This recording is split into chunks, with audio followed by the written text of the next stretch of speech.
Bonjour à tous. Aujourd'hui, nous avons le plaisir de vous présenter notre vidéo bilan. Nous sommes 3 élèves de première S, Selim Besbes Sarah Nour Sherif, Molka Benkamsa. et nous nous intéressons au sujet des émotions. Afin de maîtriser le sujet dans son intégralité, nous avons décidé d'étudier 2 émotions spécifiques, la joie et la tristesse, 2 émotions complexes. Nous nous demanderons alors comment la joie et la tristesse se manifestent-elles chez l'homme.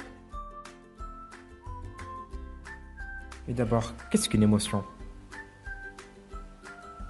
Eh bien, il s'agit d'un ensemble de réponses du corps humain face à une situation qui lui est extérieure, inconnue.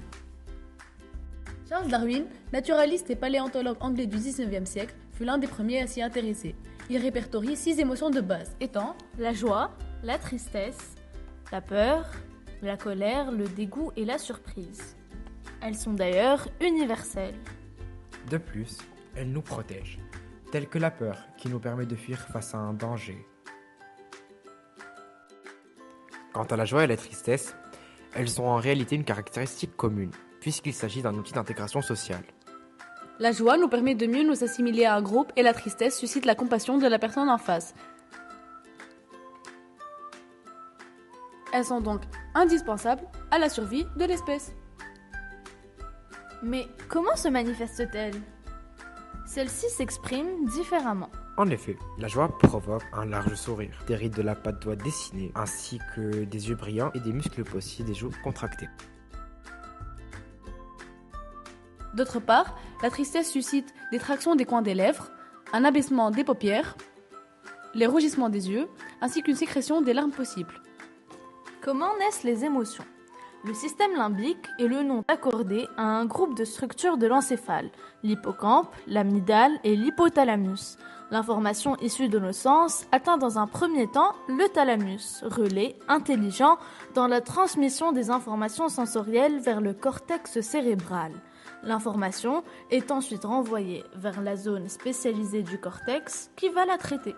En parallèle, le thalamus envoie une autre information vers l'une des 2 amygdales.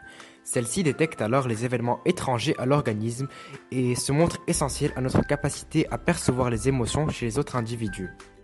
Par ailleurs, celle-ci se trouve au niveau de l'hippocampe, jouant un rôle central dans la mémoire. Ce n'est qu'à ce moment-là que naissent les émotions. Enfin, les données sont dirigées vers l'hypothalamus qui répercute les effets des émotions sur l'ensemble de l'organisme, engendrant plusieurs réactions chimiques. Pour les molécules de la joie, nous avons un neurotransmetteur, la dopamine. Nous retrouvons aussi des hormones telles que la sérotonine, la landamine et la 2-arachidinol-glycérol.